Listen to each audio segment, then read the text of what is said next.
Hey everyone, welcome back to the channel. Thanks for coming back. Today we got a boat review, the TFL Rocket. I've had this for a couple years now and I absolutely love it. I've had a couple boats, but I've never had a fiberglass boat, so I picked this up at an eBay auction, local seller.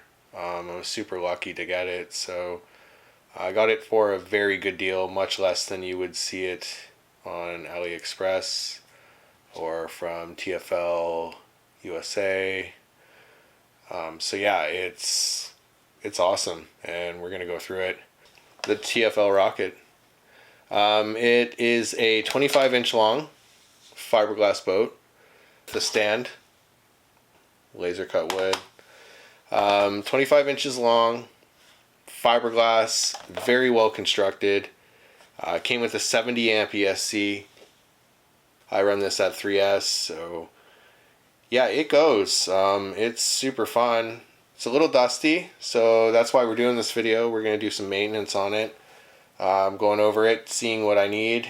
It has been sitting, and I do run it in salt water, so that will definitely take its toll on a few things.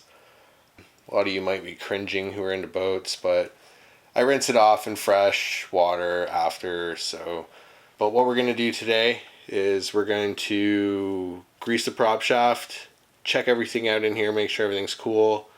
So grease the prop shaft, inspect the Teflon tube.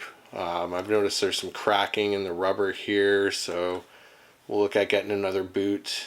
A bicycle V-brake boot might work on that. But yeah, so we got some stuff to spray on there to hopefully keep it from cracking anymore until we get a new one. And yeah, so we're going to grease the prop shaft, inspect the Teflon tube, which I already know is damaged. And I also noticed that the tube, the outbound tube from the coolant system, was cracked. I choose to run it in salt water and just rinse it off and maintain it. And it's worked well for me, and it's allowed me to run watercraft close by without having to drive super far, as long as I maintain it. So I've got some green hose here that I ordered long ago. I'm going to replace the broken parts, maybe even put new in here because it looks rad.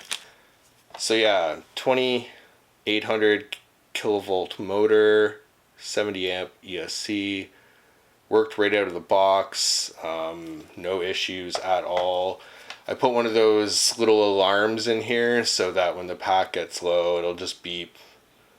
I find that works best. They're cheap. You can get them on Banggood, AliExpress. You just program it.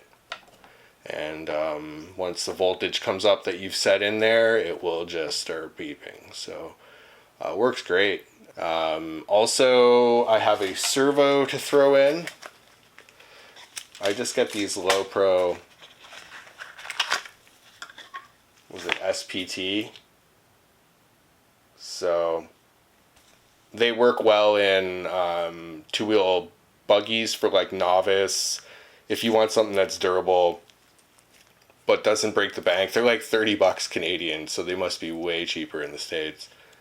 But yeah, I just run these, and it's gonna do quite well in a boat. I mean, we just have a rudder with not a lot of forces working against it.